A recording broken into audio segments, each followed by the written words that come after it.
Yes, we are back with even more Skaventide. Today we're looking at these big beefy rat boys, the Rat Ogors. These abominations are really cool looking, great sculpts on these, and let's get into painting them. So I've started off by constructing the Rat Ogors, and there's a little bit of customization, so I've given one rat the warp fire gun and the rest have melee. I'm starting off with a black prime all over, as I usually do. And then a quick highlight with white from roughly a 45-degree angle. I'm going to be adding some variation to the fur, so to begin with I'm using Aggaros dunes. And so for one of the rats, I'm just going lightly on this contrast paint that I'm running through the airbrush. And for the other rat, I'm just going a little bit heavier so he has a darker fur. And then for the third rat, I'm using Runic Grey to just completely do a new color. And you could totally apply these with a paintbrush. I'm just trying to save some time and using an airbrush on these. Next, I'm using Pro Acryl's pink, and I'm using this to paint the tail and the ears on the rats. And this is a method I've done on all the other Skaven videos so far. And for the skin patches, I'm using AK's Deck Tan, and I'm just hitting the mostly key areas here, so like the hands, the feet, and then the sculpt kind of leaves it up to you to decide which you want to be painted as skin and which you want it to be painted as fur. So I'm just picking certain patches that I think would look good as exposed skin. And I'm just making my way around the model and just deciding how much of the fur needs to be shaved.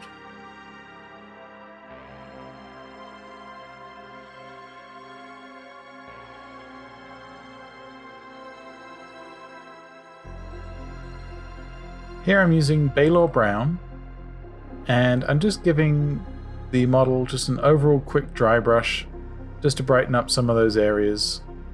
And for the sections of armor, I'm using Decayed Metal, and this is just my initial coat here. I'm choosing certain sections like I did with the fur and the skin. So I'm just finding those patches of armor that I want to be in this color.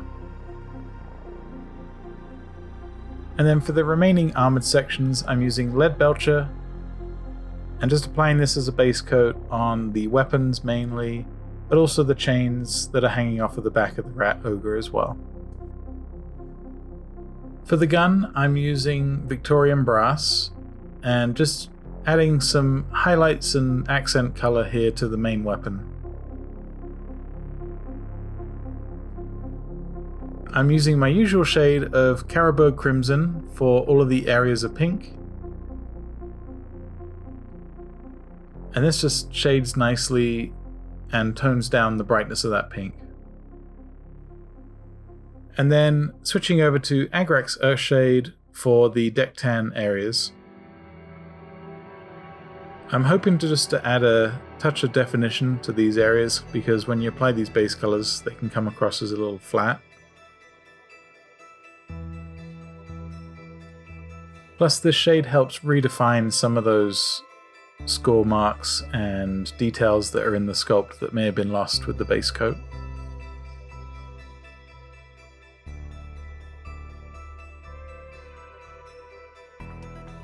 Here I'm using Skrag Brown, and I'm just adding a brown highlight to the belt here. What I'm hoping to achieve with these Rat Ogres is a very simple color scheme, but I still want some variation. So to do that, I'm doing a white base coat on their loincloth, and then I'll be using 3 separate colors to help distinguish the 3 rats. So for the light brown rat, I'm using Malignant Green, and this is just an initial base coat of that Speedpaint.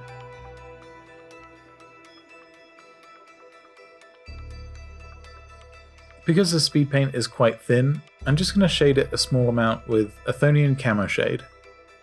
And this just helps just to add a little bit more saturation and introduce more of a dark green color. I'm also applying this while the Speedpaint is still wet, so that it will help blend those transitions. And while that's drying, I'm going to go back and finish out the skin parts. So this is the original deck tan again, and I'm just adding some quick highlights. I'm leaving most of my shade work intact, just highlighting some of the more upturned areas. So for example, the ball of the foot here, and some of that structure that's raised.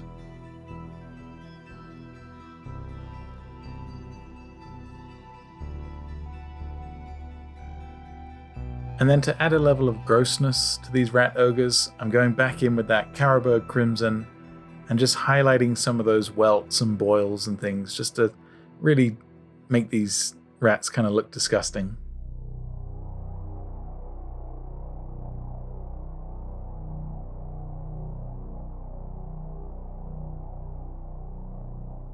I'm prepping the warpstone with a base undercoat of white, because I'm going to be using a fluorescent paint on this. And then going back in with that pink and just adding some very quick highlights to the tail and the ears. So revisiting the loincloth, I'm now using necrotic flesh as my highlight, and just adding some very quick highlights here and going around just catching the areas of the sculpt with the edge of the brush. I'm not looking to spend too much time here, I'm just looking to get an overall highlight sketched in.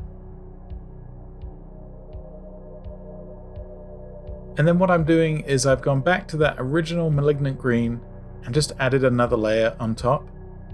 I wasn't quite happy with the effect I had, and this ended up actually blending together a lot of those highlights. And it also reintroduced some of that saturation as well back into the color. As I said earlier, I'm going to be introducing some variation to the other color schemes. So for the first one, I'm using Cloudburst Blue. And again, just following that same formula that I did with the Malignant Green, just an initial coat first, and then introducing a highlight. And so for my highlight color, I'm using the Fang. And if it's too similar of a color, I'll introduce some white and just do a little bit more of a brighter highlight. For the other rat, I'm using Fire Giant Orange. And again, the reason I picked this kind of wacky color was he was such a dark gray blue color. I wanted something that was a little bit brighter. And so for the highlight on that, this is Wild Rider Red.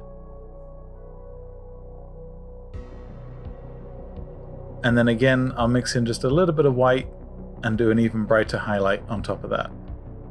And then afterwards, I'll just go back in with that original contrast color and just do a quick layer. I've decided to add just a little bit of warmth to the skin. So this is Pallid Bone, and I'm just doing a quick glaze almost, because I'm just watering down the brush and then wiping away some of that excess. And this just helps build up some of that warm color in some of the recesses. I'm not looking to reshade the whole skin section, I'm just looking to just warm it up a little.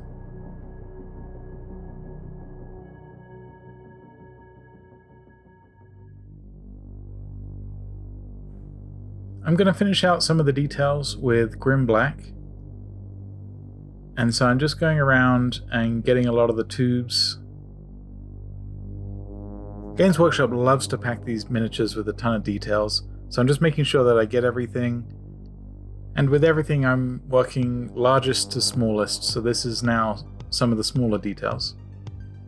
I'm using the Grim Black just to highlight some of these eyes.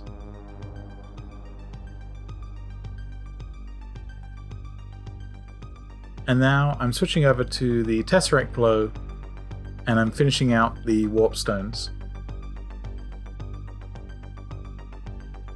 This is just a simple coat of this fluorescent paint, and with the white undercoat it really does come through as quite vibrant. I'll also add a quick layer around the outside surrounding edge, and this helps to sell the idea of the glow.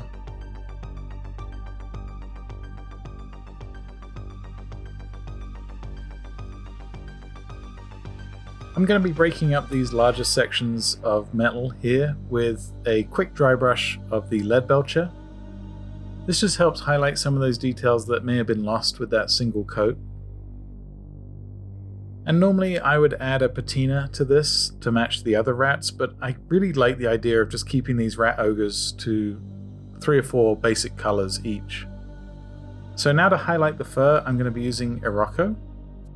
And rather than highlighting in big patches, I'm actually stippling the brush to create kind of a fur texture on some of these bigger, flatter areas. I'll still use the edge of the brush to highlight the fur that has sculpt to it, for example on the forearm here.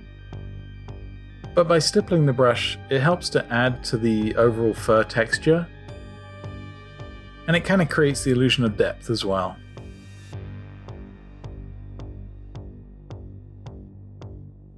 I'll then add just a little bit of deck tan or white to that Iroko and just do a couple of sporadic highlights.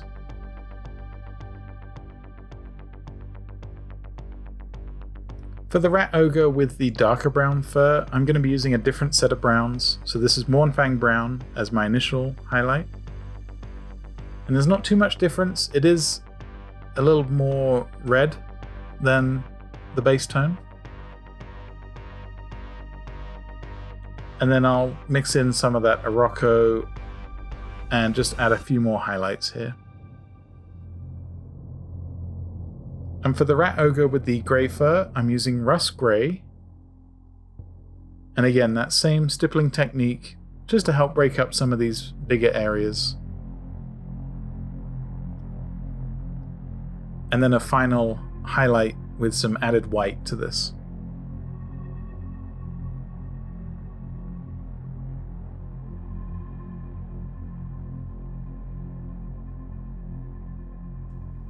I've watered down some Mournfang Brown right the way down to a very, very milky, thin texture, and I'm applying this as a rust to some of the silver areas.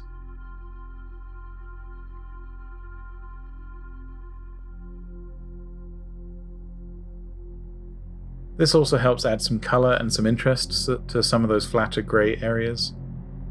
And then I decided to add just a little bit of white to some of that Tesseract glow and just reinforce some of that glow effect, as well as highlighting the warpstone. I'm going to be using the appropriately named Ratling Grime, and I'm adding this to some of the areas of the armor, and this just really helps reinforce some of those shadows and darker areas. It also kind of implies dirt and grime and wear to this armor as well. I'm using the same color just to get some of these stitches.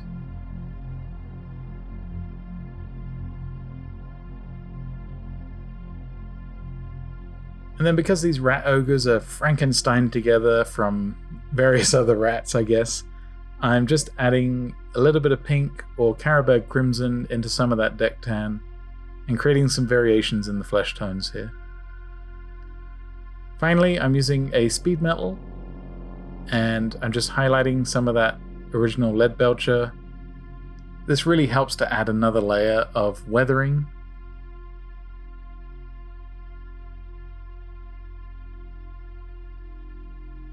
I'm using the same color to pick out some of the details. And now that I'm happy with the overall look, I'm just going back in for some finishing touches. So this is a white just to help dot the eye.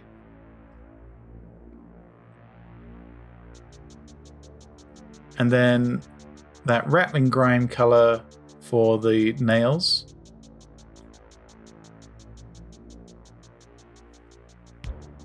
For the teeth, I'm using Iroko and then highlighting that up to white. And then finally onto the base. So I'm using Purocryl's Grey Earth, and this is a texture paint. I'm just using this neutral grey to help match with the other Skaven that I've already painted. And then I'll tidy it up with some neutral grey I've embedded some rocks into that texture paint as well, and I'm just making sure that these all match. And then I'll add a final dry brush of a light grey and then a white.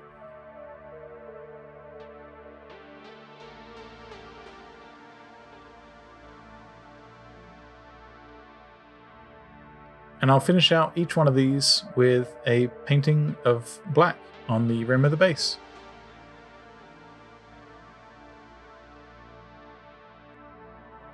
And here they are, the biker mice from Mars. No, the Rat Ogors. These are awesome. I didn't think I was going to like these guys so much. Judging by the other sculpts in the box, I was kind of like, they look kind of boring. But I love these guys. I think spending more time with them really helped me grow attached to the idea of them, I guess. And I'm really pleased with how they came out. They're jam-packed full of details, and also I think limiting myself to just 3 or 4 colors per rat really helps punch some of those details more than if I was just to paint them all kinds of colors. I think they would have gotten lost in some of the sculpt. Let me know what you guys think down in the comments below. I love reading your comments and replying to them. If you've enjoyed this content, please consider liking the video. That really does help out. And if you're new to the channel, consider subscribing. I've got a lot more Skaven to paint, and I do painting tutorials every week. Thank you so much for watching. I will see you all in the next one.